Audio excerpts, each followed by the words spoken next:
Welcome students once again. Today we are going to start a new chapter from class 12th physics, chapter 3 current electricity. तो ठीक है, start करते हैं without any delay.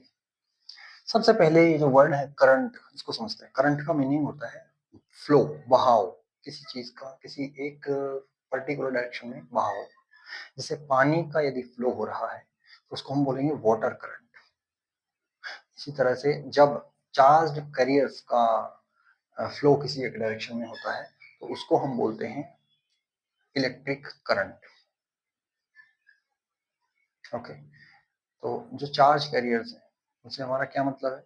Solids में यानी कि जो मेटल है उनके अंदर चार्ज कैरियर्स होते हैं इलेक्ट्रॉन, और जो इलेक्ट्रोलाइट्स होते हैं उनके अंदर आयंस, पॉजिटिवली चार्ज आयंस या नेगेटिवली चार्ज आयंस, कैटायंस और एनायंस। ठीक है, ओके। और दूसरी चीज ये जान लीजिए कि मैटर है, कोई भी मैटर है, किसी भी प्रकार का मैटर है, उसके जो पार्टिकल्स होते हैं, बहुत ही छोटे छोटे जो पार्टिकल्स होते हैं, वो हमेशा ही मोशन में रहते हैं अपने टेम्परेचर के कारण। कोई भी ऑब्जेक्ट जिसका के टेम्परेचर 0 केल्विन से ऊपर है तो उसके जो पार्टिकल्स होंगे वो हमेशा ही मोशन में रहते हैं। प्रॉपर्टीज ऑफ मैटर आपने पढ़ा। तो अब 0 केल्विन से ऊपर टेम्परेचर होना जरूरी तब, और 0 केल्विन से जितना ज्यादा टेम्परेचर होता है उतने ही ज्यादा वो पार्टिकल्स मोशन में रहते हैं। इसका ये मीनिंग हुआ कि जो उनका जो मोशन है, जो उनकी वेलोसिटी है, वो टेम्परेचर पर डिपेंड कर रही है, टेम्परेचर के कारण है। इसीलिए उनकी वेलोसिटी को हम थर्मल वेलोसिटी बोलते हैं, और ये थर्मल वेलोसिटी बहुत ज्यादा होती है, लगभग 10 टू द पावर 5 मीटर पर सेकेंड इसके आसपास उनकी वेलोसिटी होती है, थर्मल वेलोसिटी जो होती है पार्टिकल्स की। और कंडक्टर्स का आपको पता है, आप क्योंकि इलेक्ट्रोस्टैटिक्स और करंट इलेक्ट्रिसिटी वगैरह पढ़ चुके हो, सॉरी ये पोटेंशियल और कैपेसिटेंस। तो जो आप जानते हैं कि जो कंडक्टर्स जो होते हैं या मेटल्स जो होते हैं, उनके अंदर जो एटम होते हैं वो रूम टेम्परेचर पर ही कुछ इलेक्ट्रॉन्स को रिलीज कर देते हैं, उनके अंदर से कुछ इलेक्ट्रॉन बाहर आ जाते हैं। अब क्योंकि ये इलेक्ट्रॉन एटम से बाहर आ चुके हैं और ये कहीं भी जाने के लिए रेडी है, इसीलिए इन इलेक्ट्रॉन्स को हम फ्री इलेक्ट्रॉन्स बोलते हैं। ये कुछ बेसिक चीजें थी जो कि हमें इस चैप्टर को समझने में हेल्प करेंगे, इनका आपको पता होना चाहिए। अब आगे बढ़ते हैं।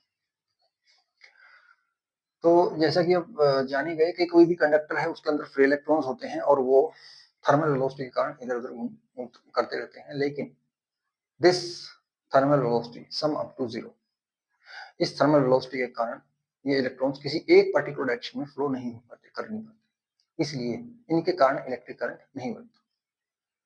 लेकिन एक चीज होती है कि इलेक्ट्रॉन्स का हमने एक जगह पर स्ट्रोक इकट्ठा कर लिया, इलेक्ट्रॉन्स को इकट्ठा कर लिया, तो यहाँ पर ये एक नेगेटिव टर्मिनल हो जाएगा, और दूसरी तरफ हमने इलेक्ट्रॉन्स की कमी है दूसरी तरफ। तो इस अरेंजमेंट को, जहाँ पे एक तरफ तो इलेक्ट्रॉन्स की अधिकता है, एक्सेस ऑफ इलेक्ट्रॉन्स है, दूसरी तरफ इलेक्ट्रॉन्स की बहुत ज्यादा कमी है, तो जहाँ पे कमी है वो पॉजिटिव एंड हो जाएगा, और जहाँ पे ज्यादा है इलेक्ट्रॉन्स वो नेगेटिव एंड हो जाएगा। तो इनका जो कॉम्बिनेशन होता है इसको हम बोलेंगे सेल या बैटरी। जब किसी कंडक्टर को, ये कोई कंडक्टर है, इसको जब हम किसी एक बैटरी से, अब इसकी पहचान करने के लिए जो ये बड़ी लाइन है इसको हम दिखाते हैं पॉजिटिव टर्मिनल के लिए, और जो छोटी लाइन से रिप्रेजेंट करते हैं हम नेगेटिव टर्मिनल को। तो ये बैटरी का एक पॉजिटिव टर्मिनल हो गया, नेगेटिव साइड होगी, पॉजिटिव साइड। इस कंडक्टर को, जिसके के अंदर फिर इलेक्ट्रॉन्स है और इधर उधर रैंडमली मूव कर रहे हैं थर्मल वेलोसिटी के कारण, इसको जब हमने इसके साथ कनेक्ट किया तो क्या होगा कि ये जो इलेक्ट्रॉन्स हैं, अब ये तो चाह रहे थे, क्योंकि जब इलेक्ट्रॉन्स को एक जगह इकट्ठा कर देंगे तो वो तो चाहेंगे रिपल्शन के कारण दूर जाए, लेकिन इनको जगह नहीं मिल रही थी। अब इनको रास्ता मिल गया, ये इलेक्ट्रॉन्स इधर से इधर जाएंगे तो इधर भीड़ हो जाएगी इलेक्ट्रॉन्स की, ये वाला इलेक्ट्रॉन फिर आगे बढ़ेंगे इधर, तो इस तरह से इलेक्ट्रॉन्स का फ्लो नेगेटिव से पॉजिटिव टर्मिनल की तरफ हो जाएगा, बैटरी के बाहर नेगेटिव से पॉजिटिव की तरफ। ठीक है, लेकिन बैटरी के अंदर पॉजिटिव से नेगेटिव की तरफ, तो इलेक्ट्रॉन्स का फ्लो ये हो गया। तो नेगेटिव चार्जेस का फ्लो हो रहा है, इसका मतलब है पॉजिटिव चार्जेस का फ्लो, इसका ऑपोजिट, अगर ये एंटी क्लॉकवाइज में हो रहा है तो ये क्लॉकवाइज में होगा, पॉजिटिव चार्जेस का फ्लो। और पॉजिटिव चार्जेस के फ्लो के कारण ही, पॉजिटिव चार्जेस के फ्लो को ही हम बोलेंगे इलेक्ट्रिक करंट का फ्लो। मतलब कि ये कन्वेंशनली जो इलेक्ट्रिक करंट है पहली तो चीज इलेक्ट्रिक करंट को हम क्या बोलेंगे, flow of electric charge, flow of electric charge या charge carriers in a close loop forms electric current. Charge जो फ्लो होता है वो इलेक्ट्रिक करंट बनाता है। अब ये जो चार्ज है ये तो पॉजिटिव इस तरह से फ्लो हो रहा है और नेगेटिव इस तरह से फ्लो हो रहा है। तो जो पॉजिटिव चार्ज है उसके जो फ्लो, जो पॉजिटिव चार्ज का फ्लो है उसी को हम इलेक्ट्रिक करंट का फ्लो मानते हैं। इसको बोलते हैं कन्वेंशनल करंट, आईसी इसका सिंबल हो जाएगा। जबकि इलेक्ट्रॉन्स के फ्लो को हम बोलते हैं, उसका जो वो जो करंट बना रहा है उसको बोलते हैं इलेक्ट्रॉनिक करंट। लेकिन हम यहाँ पर इसी डायरेक्शन को कंसीडर करेंगे, इसी डायरेक्शन से हम यही डायरेक्शन हम करंट की मानेंगे। कन्वेंशनल करंट ये है, ठीक है, और इसी के हिसाब से हम बाकी चीजें डील करेंगे। पर फिर भी आपको जानकारी देने की बताना, ठीक है। तो अब करंट कितना है कितना नहीं ये कैसे पता चलेगा?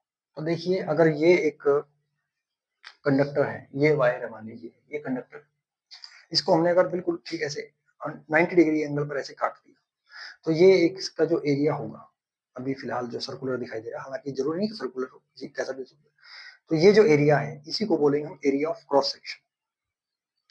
वहीं अगर मैं इसको थोड़ा तिरछा काटता हूँ, जैसे कुछ ऑब्जेक्ट जैसे गन्ने वगैरह वो तिरछा काटते हैं, तो वो जो एरिया आएगा वो क्रॉस सेक्शन एरिया नहीं होगा सीधा, ये क्रॉस सेक्शन, वो क्रॉस सेक्शन से ज्यादा हो जाएगा, बड़ा हो जाएगा। So this is called cross sectional area. इसको हमने यहाँ पे दिखा दिया ए से, ओके। तो कितना चार्ज क्रॉस सेक्शन को एक यूनिट टाइम में क्रॉस कर रहा है, एक यूनिट टाइम में कितना चार्ज क्रॉस कर रहा है, उसी को बोलेंगे हम electric current. So electric current को हम कैसे डिफाइन कर देंगे, या इंटेंसिटी ऑफ इलेक्ट्रिक करंट भी बोलते हैं इसको, electric current rate of flow of electric charge, rate of flow of electric charge through a cross section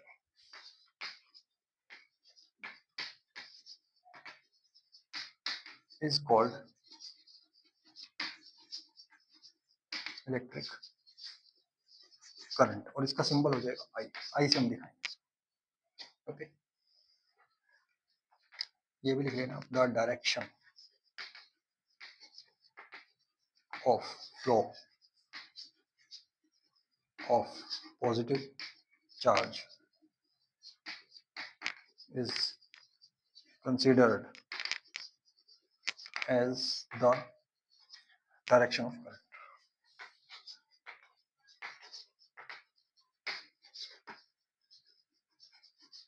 ठीक, अब ये जो इलेक्ट्रिक करंट है आपने देखा, डायरेक्शन, डायरेक्शन तो इसकी होती है, लेकिन ये वेक्टर लॉज ऑफ एडिशन को फॉलो नहीं करता, इसलिए इलेक्ट्रिक करंट एक स्केलर क्वांटिटी, वेक्टर नहीं है।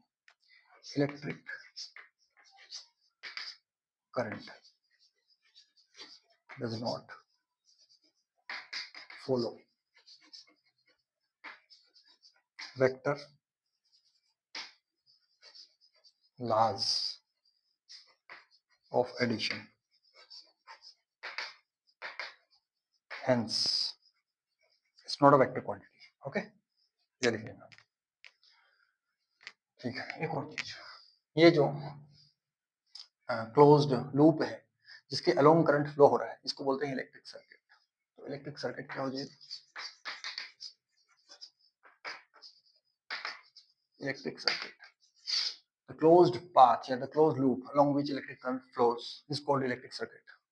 इतना लिख लेना, मैं बोल देता हूँ, the closed loop, the closed path along which electric current flows is called electric circuit। ये दो तरह के, या तो ये क्लोज हो सकता है, क्लोज सर्किट, क्लोज सर्किट का मतलब है स्विच ऑन है, यानी कि करंट फ्लो होगा, उल्टा है, लगता है ऐसा कि भी क्लोज है, बंद है रास्ता नहीं। और दूसरा ओपन, ओपन मतलब मान लीजिए ये यहाँ से ये ओपन है, खुल गया, अब इसमें करंट फ्लो नहीं होगा, ओपन सर्किट। ये दो चीजें।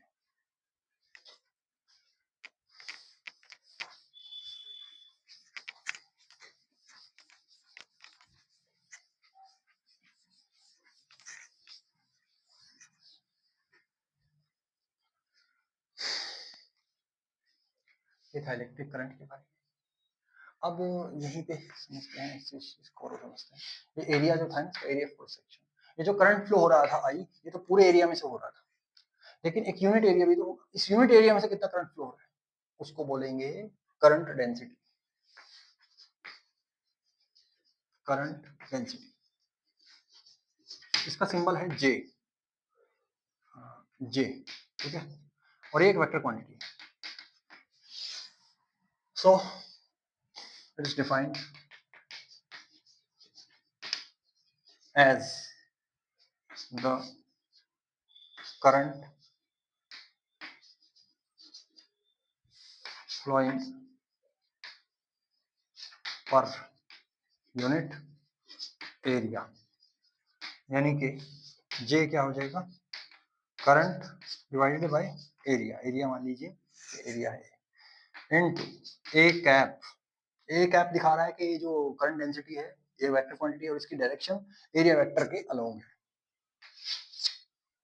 इसकी यूनिट SI यूनिट, ये क्या हो जाएगी, यहां से दिख रहा है एम्पियर पर, क्योंकि इलेक्ट्रिक करंट जो हमने पढ़ा अभी उसकी यूनिट शायद मैंने नहीं बताई, इलेक्ट्रिक करंट की SI यूनिट होती है एम्पियर, एम्पियर, तो इसकी यूनिट हो जाएगी करंट डेंसिटी की एम्पियर, और एरिया है डिवाइड में एरिया है तो पर मीटर स्क्वायर जी, ठीक है, ओके। ये वेक्टर क्वांटिटी है because it follows vector laws of addition, सब कंडीशंस को फुलफिल करता है। अब इलेक्ट्रिक करंट को थोड़ा गहराई से समझते हैं, एक बार टाइप्स ऑफ इलेक्ट्रिक करंट को समझ लेते हैं। टाइप्स ऑफ इलेक्ट्रिक करंट, एक तो हो गया डायरेक्ट करंट, डीसी, इसको लिख लेते हैं। इसका ग्राफ कुछ ऐसे बनेगा, current versus time, current versus time graph, ये कुछ ऐसे बनेगा। तो आप देख सकते हैं टाइम के साथ साथ इसका मैग्नीट्यूड करंट का सेम है और डायरेक्शन भी सेम है, जबकि ये इसको हम बोलेंगे steady direct current, steady direct, ठीक है। जबकि ऐसा भी हो सकता है कि इसका मैग्नीट्यूड बदलता रहे, तब डायरेक्ट करंट तो है ही, लेकिन ये वेरिएबल हो जाएगा, वेरिएबल करंट, ओके। अभी डायरेक्शन सेम है लेकिन मैग्नीट्यूड चेंज हो रहा है। ऐसा तब हो सकता है, मान लीजिए कोई रियोस्टेट लगा दिया हमने किसी सर्किट में, रियोस्टेट की हेल्प से हम रेजिस्टेंस को कम ज्यादा करते रहेंगे तो करंट कम ज्यादा होता रहेगा। करंट को मेजर किया जाता है एमीटर से, तो एमीटर का यूज करके हम देखेंगे तो इसका वो लगातार फ्लक्चुएट होता रहेगा। और इसके अलावा फिर एक होता है अल्टरनेटिंग करंट। यहाँ पे ये देखिए, अल्टरनेटिंग का मतलब ये होता है कि जो बदलता रहे लगातार। देखिए ये वेरिएबल है लेकिन इसकी डायरेक्शन सेम है, लेकिन जो अल्टरनेटिंग करंट होगा उसकी डायरेक्शन भी बदलती रहेगी, साइनोसॉइडल ग्राफ दिखाएगा। तो अल्टरनेटिंग करंट का जो प्रॉपर्टीज होती है वो दो होती है मेन। पहला, इसका एम्पलीट्यूड सेम रहेगा, कांस्टेंट रहेगा, कांस्टेंट एम्पलीट्यूड, यानी कि मैक्सिमम पीक वैल्यू उसकी सेम रहेगी। दूसरा, ये पीरियडिकली डायरेक्शन चेंज करता रहेगा, it changes direction periodically, direction changes periodically, fix time interval पे इसकी डायरेक्शन बदलती रहेगी। ये जो अल्टरनेटिंग करंट है इसके बारे में हम पूरा चैप्टर पढ़ेंगे बाद में, ठीक है। एक इंस्टेंटेनियस करंट होता है, मतलब जैसे कि ये यहाँ इस इंस्टेंट पे, इस इंस्टेंट पे कितना करंट है, इस इंस्टेंट पे कितना करंट है, यहाँ पे भी हम बोल सकते हैं इस इंस्टेंट पे कितना करंट है, तो इंस्टेंटेनियस करंट, इसको हम दिखाएंगे I instantaneous, d q divided by d t, उस पर्टिकुलर टाइम पे, ठीक है। यह टाइप्स ऑफ करंट। अब इलेक्ट्रिक करंट को और थोड़ा गहराई से समझते होता क्या है। तो मान लीजिए ये एक कंडक्टर है, तो मैंने इसमें आपको बताया कि फ्री इलेक्ट्रॉन्स होंगे, ये कोई फ्री इलेक्ट्रॉन है, और ये एक एटम है, दूसरा एटम है। ये इलेक्ट्रॉन एक बार इससे टकरा रहा है, फिर इससे टकरा रहा है, ऐसे ऐसे टक्कर होती जा रही है इसकी। तो पहली चीज तो ये है कि इन दो टक्करों के बीच में कोई टक्कर नहीं हो रही, इसलिए इस दौरान ये आराम कर रहा है, रिलैक्स हो रहा है। तो इस टाइम पीरियड को, इन दो टक्करों के बीच का जो टाइम पीरियड है इसको हम बोलेंगे रिलैक्सेशन टाइम। तो ये लिख लीजिए, रिलैक्सेशन टाइम क्या होता है, इसको टी से दिखाएंगे, टी से, टाइम पीरियड क्या लिखेंगे इसको, time period between two successive collisions, लगातार कोलिजन्स इज कॉल्ड, ठीक है, इज कॉल्ड क्या ऊपर लिख दिया ना, बिटवीन टू सक्सेसिव कोलिजन्स, ये क्या है, रिलैक्सेशन टाइम होता है। ओके, टी से इसको दिखाते हैं। अब एवरेज रिलैक्सेशन टाइम, अब ये मान लीजिए एक सेकंड में, एक यूनिट टाइम में एन नंबर ऑफ वो करता है, ये टाइम रिलैक्सेशन टाइम आते हैं इसके, मतलब कुछ टक्कर करता है, उसके हिसाब से मान लीजिए उसने 5 टक्कर करी, तो इसके 4 या 5 रिलैक्सेशन टाइम आ जाएंगे। तो एन कर दिया तो कितना आएगा, देखिए, एवरेज रिलैक्सेशन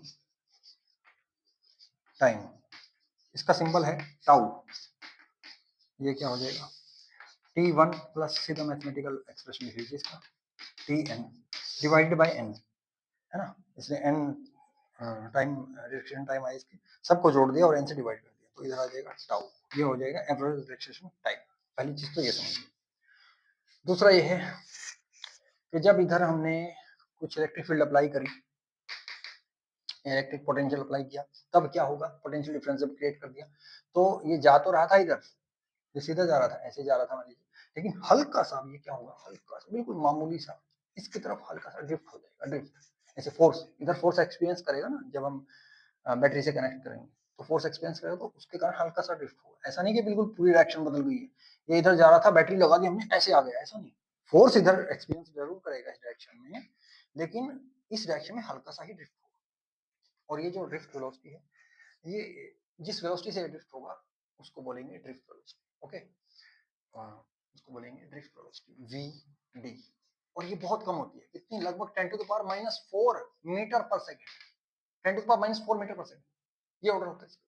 जबकि मैंने थर्मल वेलोसिटी का आपको बताया था कि 10 to the power 5 metre per second. अब क्योंकि ये बहुत ज्यादा है और ये बहुत कम है, इसीलिए हल्का सा ड्रिफ्ट होता है, अगर ये इसकी टक्कर की होती फिर तो बिल्कुल काफी ज्यादा इम्पैक्ट पड़ता है ना इसका। ठीक है, दिस इज ड्रिफ्ट वेलोसिटी। एक बार ड्रिफ्ट वेलोसिटी के बारे में लिख लेते हैं,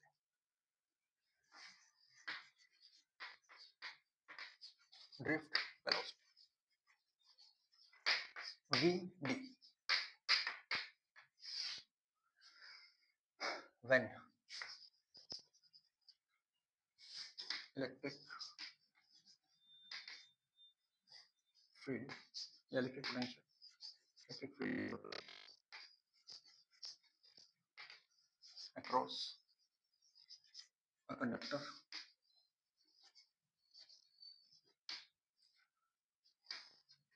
free charge carriers experience a force towards higher potential, higher potential, while keep moving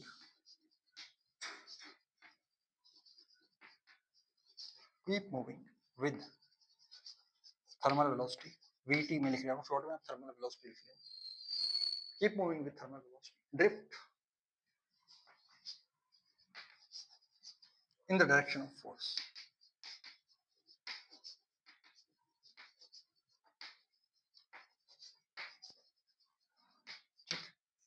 This phenomena, मैं इधर रब कर रहा हूँ,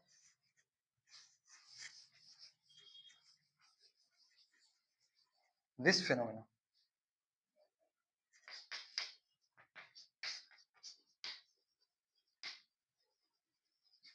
is called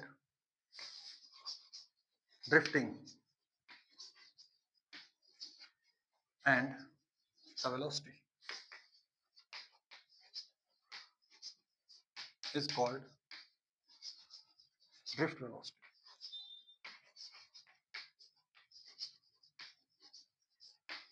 ठीक है, ये है ड्रिफ्ट वेलोसिटी। अब जो करंट होता है वो ड्रिफ्ट वेलोसिटी के कारण ही होता है, भले ही ड्रिफ्ट वेलोसिटी कितनी भी कम है, बस उसी के कारण करंट है, क्योंकि सभी के सभी इलेक्ट्रॉन ड्रिफ्ट वेलोसिटी शो करते हैं। अब ड्रिफ्ट वेलोसिटी होगी कितनी, उसके लिए एक्सप्रेशन फॉर ड्रिफ्ट वेलोसिटी,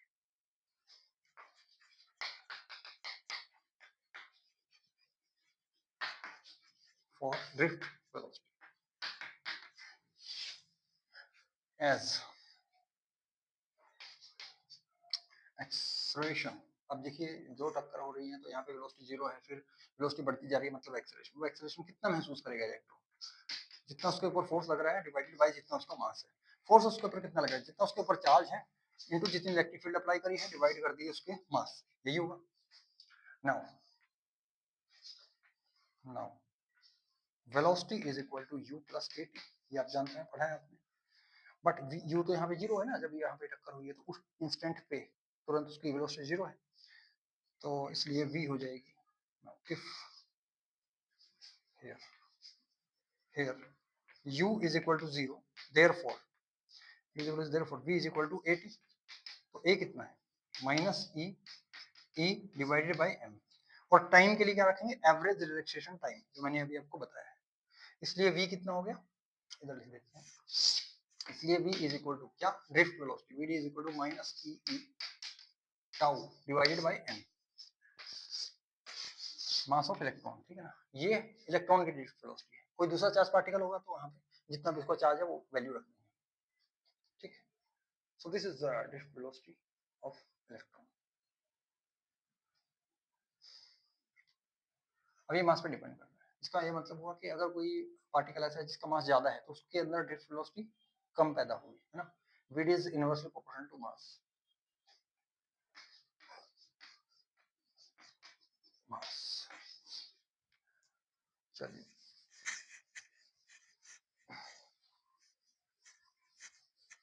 अब ये जो करंट होगा, करंट का एक्सप्रेशन निकालते हैं। Electric current in terms of drift velocity, I in terms of VD। ये कोई कंडक्टर है, इसका area of cross section A है, इसकी लेंथ L है, और इसके अंदर number of electrons, free electrons per unit volume है N। N क्या है, N is number of free electrons per unit volume, per unit volume. तो अब चार्ज कितना हो जाएगा इसके ऊपर, टोटल चार्ज, टोटल चार्ज। इसलिए टोटल चार्ज विल बी, भाई जितने, पहले तो नंबर ऑफ इलेक्ट्रॉन्स पता होना चाहिए कितने हैं। अगर एक यूनिट वॉल्यूम पे, यूनिट वॉल्यूम के अंदर n इलेक्ट्रॉन्स हैं तो पूरे वॉल्यूम में कितने हो जाएंगे,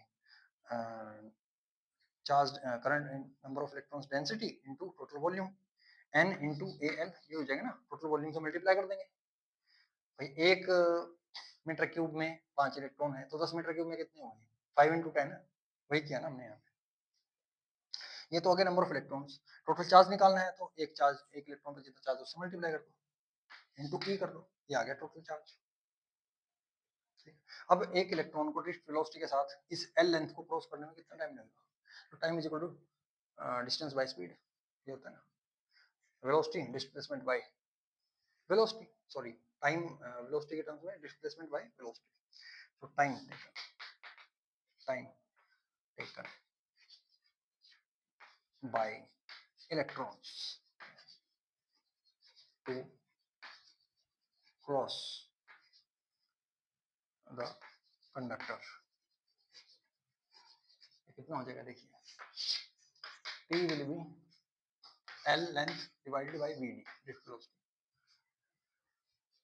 इसलिए electric current will be Q by T होता है, तो Q को लिख दो N into E into A into L divided by V D, L से L कैंसिल, क्या बचा, इसलिए I is equal to N E into A और V D ऊपर आ जाएगा, V और D, ये एक्सप्रेशन है करंट के लिए, ठीक है। I is equal to N E A V D। आज का लास्ट टॉपिक करते हैं फटाफट।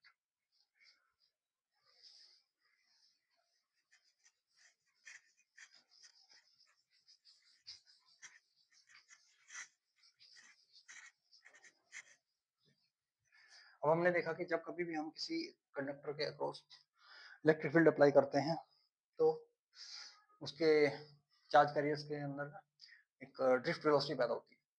तो एक यूनिट इलेक्ट्रिक फील्ड अप्लाई करके किसी मटेरियल के चार्ज कैरियर्स के अंदर कितना इलेक्ट्रिक ड्रिफ्ट वेलोसिटी पैदा होता है, उसी को बोलते हैं मोबिलिटी। मोबिलिटी मोबिलिटी मोबिलिटी इसका सिंबल हो जाएगा ये न्यू, जो आपने डिफेक्ट इंडेक्स वाला जो सिंबल पढ़ा है वो। तो इसको क्या है डिफाइन करेंगे?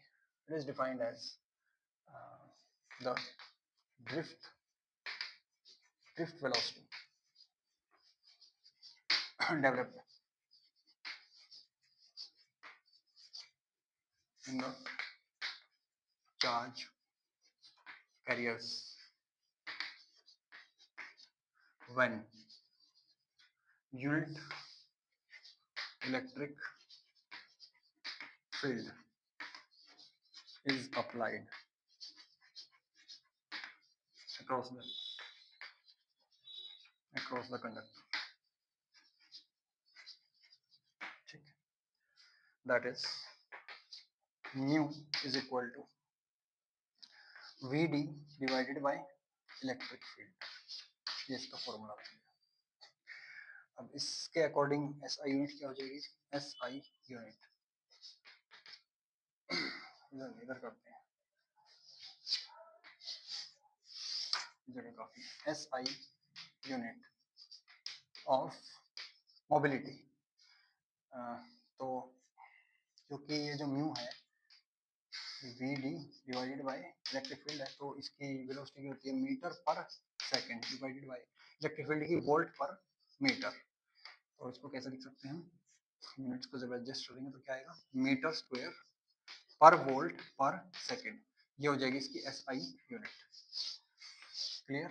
अब इसको थोड़ा और समझिए। न्यू ड्रिफ्ट वेलोसिटी को एक्सपेंड करके लिख देते हैं, minus e tau divided by m है ना। ये तो ड्रिफ्ट वेलोसिटी लिखा हमने, डिवाइड कर दिया इलेक्ट्रिक फील्ड से, ये कैंसिल हो गया, तो कितना है? Minus e tau divided by m. इसका ये मतलब हुआ कि mu is inversely proportional to mass, mass के इनवर्सली प्रोपोर्शनल। अब सेमीकंडक्टर्स में आप एक और चीज के बारे में पढ़ेंगे, होल्स के बारे में। फिलहाल मैं आपको बता देता हूँ कि जो इलेक्ट्रॉन होते हैं चार्ज कैरियर, एक होल होते हैं, तो जो इलेक्ट्रॉन का मास है वो होल से कम होता है। Now mass of electron is less then mass of holes, holes से कम होता है, इसलिए मोबिलिटी ऑफ इलेक्ट्रॉन्स, इसलिए mobility of electron is greater than mobility of holes. ये होल्स की मोबिलिटी से ज्यादा होगी इलेक्ट्रॉन्स की मोबिलिटी। आप इसको लिख लेना, सिंबॉलिकली लिख लो या जैसे मैंने बोल दिया है वैसे लिख लो। अब दो मटेरियल मुझे याद आ रहे हैं, डायमंड और सिलिकॉन।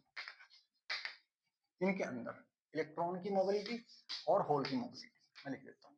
डायमंड के अंदर इलेक्ट्रॉन की मोबिलिटी होती है 1800, जो यूनिट है इसकी मीटर स्क्वायर पर वोल्ट पर वो यूनिट, ठीक है ना। यूनिट यही वाली लिखनी है, ठीक है, टाइम बचेगा थोड़ी सी। 1200 होल्स की होती है 1200, क्योंकि इलेक्ट्रॉन से कम होगी।